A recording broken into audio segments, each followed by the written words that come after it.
2020 hasn't been kind to sports fans. Events have been postponed or cancelled all around the world. On top of being isolated, we did not have our favorite form of entertainment. However, Dana White doesn't really care. He has a business to run and loves proving people wrong, especially the media. Therefore, MMA was the first sport back, and as a wise man once said, "One thing is guaranteed, we're all gonna die of something." Surprise, surprise, The king is back! a good note upon which to start a new year. Conor McGregor makes his comeback after more than 1100 days since his last win. In the build-up to the fight, both fighters had nothing but respect for each other. Fans did not know which version of Conor McGregor will be getting, but it was clear from his interviews leading to the fight that he was laser-focused, and it showed in his beautiful performance. He slammed Donald with those brutal shoulder shots and finished him off in 40 seconds. We obviously wanted to see more of the former champ, but we all knew he was back. But it is what it is. This is the game we play, and I took a L. I think that most fans scored rounds 1, 2, and 3 to Dominic, and rounds 4 and 5 to John. Granted, John's rounds 4 and 5 were more convincing than Dominic's first 3, but the fight is scored round by round. The fun fact is that it was the first time ever that Jones has been outstruck. It never happened before, not even in a Gustafsson fight. I think we have to let go of the famous "in order to be the champ, you have to beat the champ," in the sense of dominating the champ. Things don't work like that, and I'm a huge Jones fan. But there is a system in place to determine a winner according to certain metrics, not the subjective notion of beating the champ. You just need to win, not necessarily dominate. Whether you scored it for Jones or Reyes, something we all agree on is that 49-46 to Jones is unacceptable, and we need better judges. The people pay pay-per-view for really fight, not for this.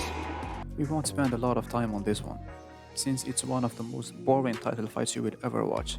As Uncle Che described it best, it was the cure to insomnia. Two counter-punchers waiting for the other guy to come in, and neither one of them did. I think both are to blame, but the lion's share definitely goes to Romero. It was clear that it was his last title shot, and still didn't let it go a little bit more. And the fact that this fight followed what is probably the best fight in women MMA history did not help too. I mean, the crowd was giving them a standing ovation before the end of the fight. And when you have someone looking like this, you know it's a good one. Not like these two. They don't even look like they fought. Or maybe they didn't. It's each day at a time for me. I never look past one day, and you just have to be better than yesterday. A few months into the pandemic, Dana White defied the odds and kept his promise of being the first major sports organization to come back. He did so staging UFC 249. This event was originally booked as Khabib vs Tony, but due to the pandemic and travel restrictions, GAETHJE was brought in as a replacement, and what a replacement he was. He looked like he had full camp in there. He showed how underrated his boxing skills are, and his development into an elite striker, not just a durable guy with a bump like many perceive him to be. On top of crushing the Boogeyman's 12-fight win streak, he crushed our last hope to see Khabib vs Tony. Moving on to the co-main event, Triple C with a perfectly timed knee giving Cruz his first loss via TKO. No one believed his retirement announcement, obviously, but I think he's eyeing that third belt in the featherweight division. There were some back and forth between him and Volkanovski. Should be a good fight if it happens.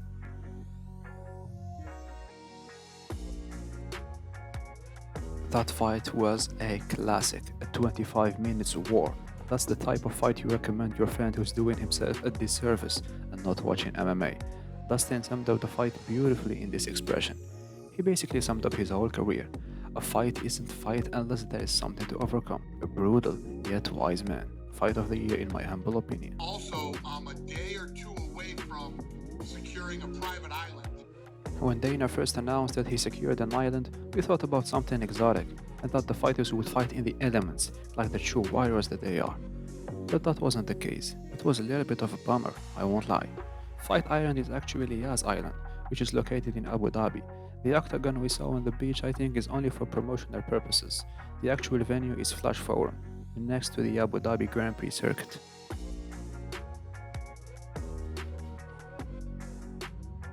Let's move on to the big boys now. It's a trilogy to decide who's the best UFC heavyweight of all time. An improved Stipe showed up that night. More patient, higher fight IQ, better hairstyle. He was on point everywhere that night, preventing DC from having the fairy tale ending he wanted. He certainly wanted to go out with a win, but this is real life. and bad things happen.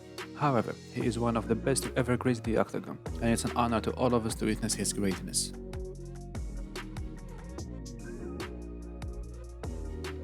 Joaquin Buckley with probably the best knockout you will ever see. He literally made movies look realistic. Beautiful two-touch spinning back kick. Wrote his name in the history books, for sure. They are so even on total strikes at the moment. It was my last fight. And no way I'm gonna come here without my father. The card we've all been waiting for. Is GAETHJE the guy that will finally bring it to Nurmagomedov? Does he have enough heart not to succumb to the eager constant pressure?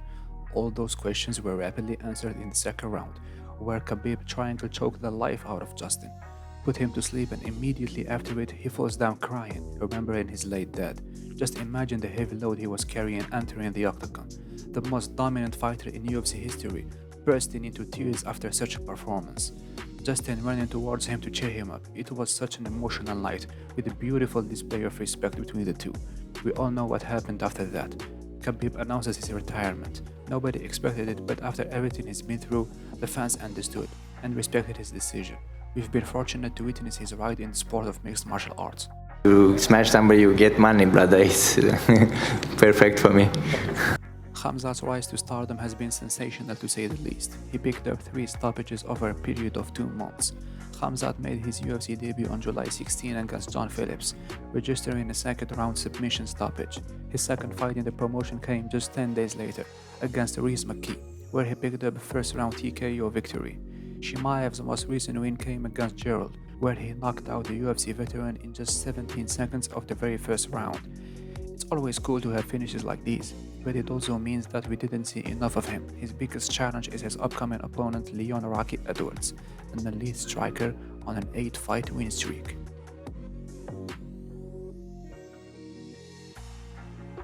The UFC had around 50 positive cases, including fighters and cornermen, which is pretty good taking into consideration the organization needed to hold those events.